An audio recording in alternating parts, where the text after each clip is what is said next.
that you, Lord, are for us. Who can be against us? There is no weapon formed against us that can prosper. All of them are defeated in your timing and in your way, Lord. And that, yes, every event has a purpose. That there's instruction in all things, either to show us what to do or not, or what not to do, and to figure out the hidden value of the times in even seemingly negative events. Maybe you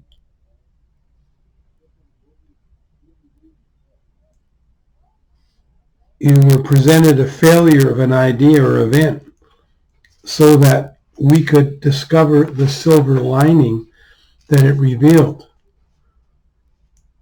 Maybe that is why things happened the way they did. And maybe this discovery that was uncovered because of random events of what you were trying to do, but it exposed something else. This could have great earthly wealth value as well as spiritual value. Beauty truly is in the eyes of the beholder.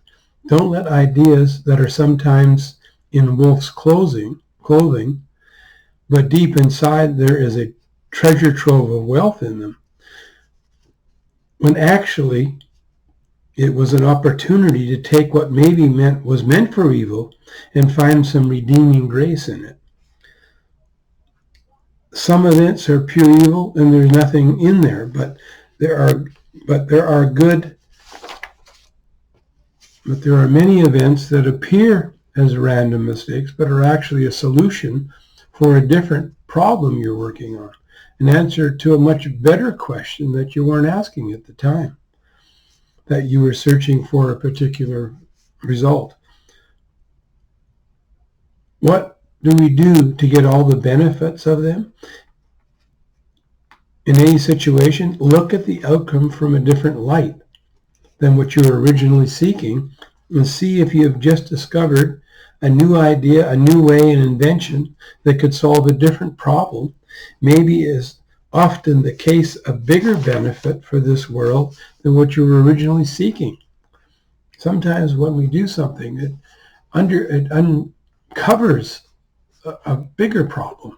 So we need to be open to using every bit of knowledge we learn and see if it can be applied in a different way. Remember, God has created mysteries that he wanted us as kings and priests to discover. He likes to have fun too. Let's see what great opportunities today we can throw at Ken or the reader today, and see how observant they are. If you're working from the assumption that all things work for good to those who are called according to their purpose, with that view of this world, who knows what amazing things you'll discover. But to the one who approaches any problem as this is unsolvable, what chance are there for me to find anything? Sometimes a solution will present itself more than once even, to give us a second chance to solve it. But don't count on it. Sometimes there's a time has come. There's something to be discovered. It needs to be done urgently. And if you miss the opportunity, God will give it to someone else who is ready to act on it. I think it was Fleming, scientist.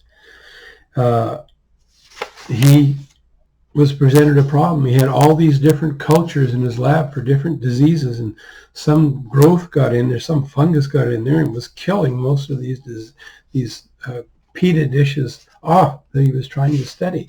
Now, I'm sure he was not the first to have this happen. So eventually, rather than so many before him that chalked this up as a negative event, he threw the cultures out and throw the cultures out as others have done for probably hundreds of years, the others that have saw this. What all the other scientists missed, he realized in a moment, this growth, this fungus, is the answer to destroying all these different diseases. And his cure was discovered, penicillin, whatever it was. Now the question is, and just by the way, don't worry about the details of a situation.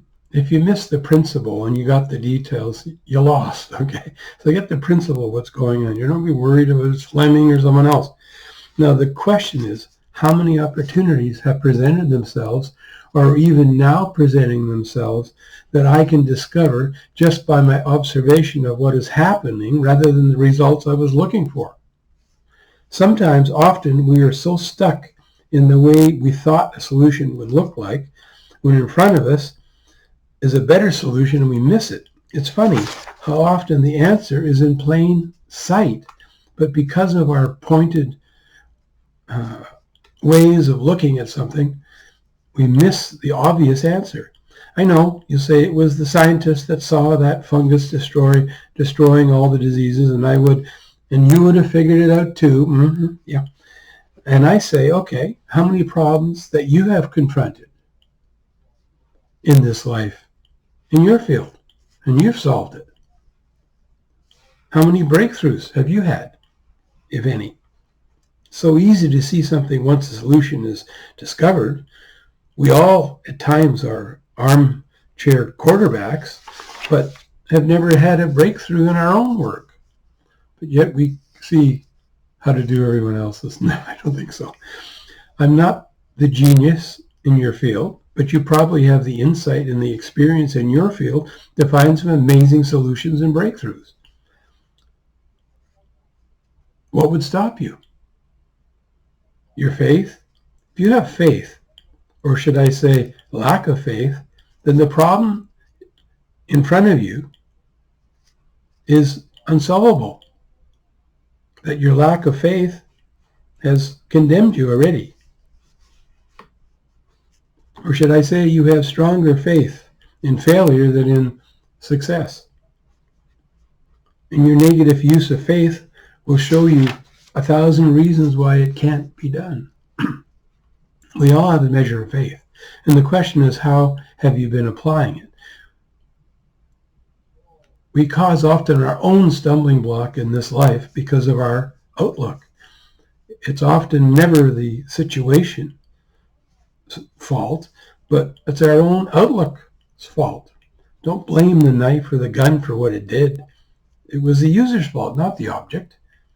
Objects don't have a voice. Of course, unless you give them one. Don't give your choice away to anyone. Come to your own conclusions. Just because no one else has figured out a problem yet doesn't mean there is no solution.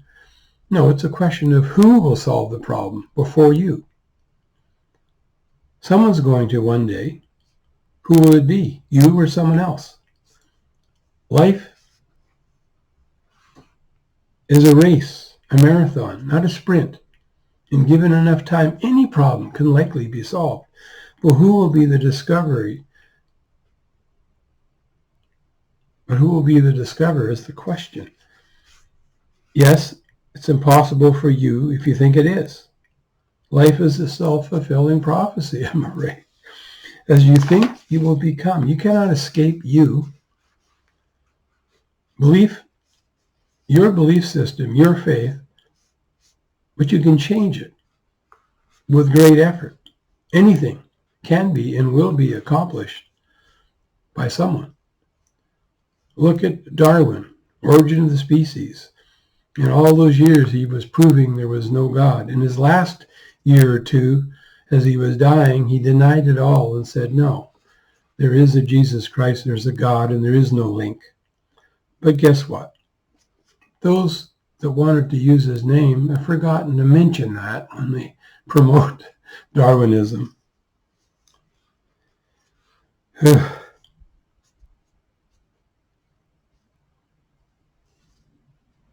There will be one day, the whole story of our life. And the end is more important than all the other days. If you're not sure, ask someone on his last day or days. They would almost give all their wealth they have for one more day.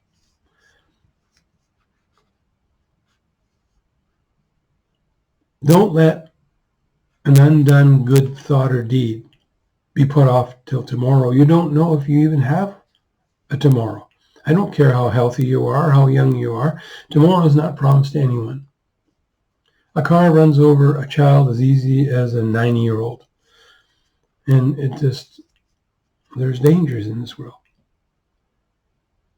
And don't open your mouth sometime when you might look like an idiot and people are not sure you're an idiot, but you confirm it by opening your mouth. Sometimes silence might give you more grace than saying anything. We can learn anything, even things that are against our character, but I don't have time for that.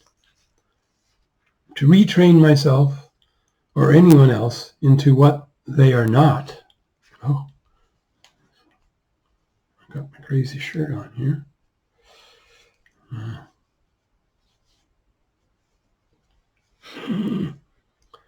Help me, Lord. Sorry about that. We can learn anything, even things that are against our character, but do you want to take the time to do that? Or do you want to double and multiply what you're good at? I know you can focus on your weaknesses, as some people say, and then you'll be well-rounded. You won't be famous in anything, but you'll be well-rounded. But how about multiplying what you are good at and focus on that?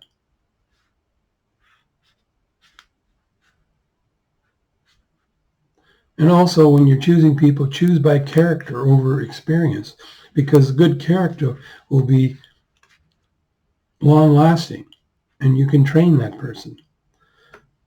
The inexperienced person with poor character, or I should say the experienced person with poor character will cast you out in the end, and when he leaves, he'll take what he shouldn't have.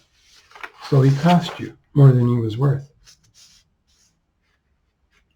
Experiment in this life to expand your territory. If you keep with your people, your field only, then you will not see how what you know could be applied in whole new ways. So seek people in fields that you know nothing about. Who knows? Maybe you can collaborate. Something can come out of it. Amen.